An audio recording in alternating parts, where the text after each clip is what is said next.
ChatGPT got a massive update which allows you to use MCP servers right in ChatGPT, as well as their connectors have all sorts of new features, and by the end of this video you're going to know exactly how to access this and some really powerful use cases that you can start using ChatGPT today with to make your life better. If you're on ChatGPT, in the bottom left you can click your icon, you can go to settings, and now we can click connectors, and you can see all these different connectors that we have here. Every single connector here got an update. So if we click Gmail, for example, we can connect with Gmail, and before it only had the ability to read our Gmail, but now when we connect it, it can also send emails. So now we have Gmail connected. We can scroll down. What you want to do is click advanced settings, and you want to click developer mode, and you want to enable that. You come back, you go to the Gmail tab, and if you scroll down, you can see there's all sorts of new actions now that we can take. So it's not just reading email, you can also search for email or send email. So we're back on our connectors. Let's connect another one. And now we have Google Calendar connected, and it even says, hey, you can now reference your emails and calendar events in responses. So like, which email should I reply to, or help me with tomorrow's calendar. We can do that kind of stuff right into chat. But what's really cool is because we have developer mode enabled, you can actually see all the different actions you can do. So just on calendar, you can see, hey, we can create or delete events, or we can fetch events, and all this kind of stuff. Also under settings, because we have developer mode enabled, we can actually hit create. So now we can add a whole new connector that's based off a MCP server URL. Now I've added my own connector called superbase, and if you don't know, superbase is a database backend that we can use to code apps. So our apps can actually have a backend now when we're using ChatGPT. So if we come back here, we can hit the plus, we can go down to more, and we can hit developer mode, and now we can select what we want to enable. So we just want superbase here. We can say, hey, we want superbase.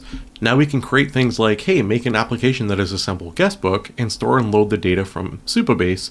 You might need to create a project API key is what I told it, just in case. ChatGPT is not only able to create this now, it is able to use Superbase because we added our own custom MCP server into ChatGPT, and ChatGPT is just substantially smarter now. So you can actually see here it wants to confirm whether we want to access our MCP tool to access Superbase and actually build the entire backend for our guestbook. And our Superbase connection is active and linked. So now it is actually wiring up our guestbook with our Superbase connection.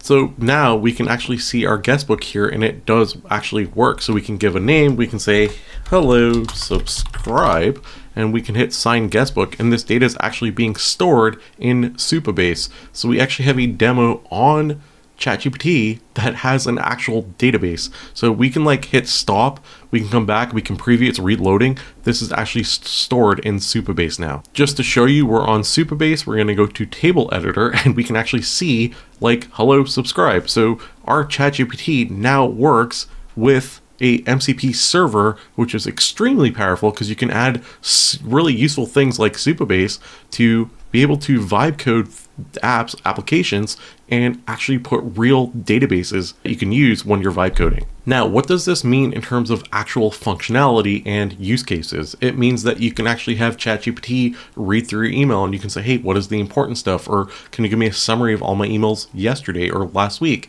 You can do the same thing with your calendar. Truthfully, with MCP servers being available, you can connect it and add things like Superbase, and you can add databases. So now when you're like vibe coding on ChatGPT, you can actually say, hey, can you add a database? Can you add a backend so my application is actually functional? You're able to add like login authentication systems. So maybe you want to connect like Firebase, so you can actually use that as your login. So you add a Firebase MCP. There's like an endless list of use cases that you can now start using ChatGPT with.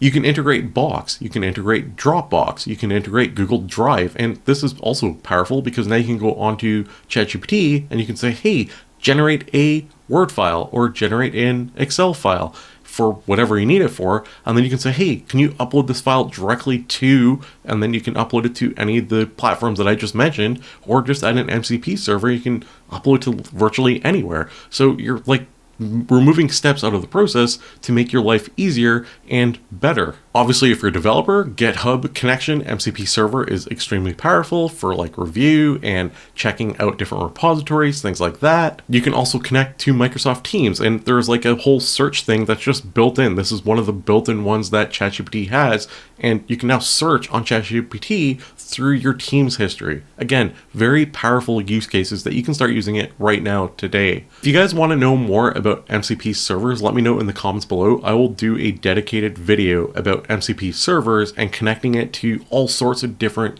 applications and different things. There's some really cool ways of doing this. So if you guys want to see that, let me know in the comments below. If you guys enjoyed today's video, don't forget to subscribe. I cover AI on a daily basis, and like the video. It tells the algorithm you enjoy this type of content, you want to see more of it. Thanks for watching, and I'll see you tomorrow with another AI video.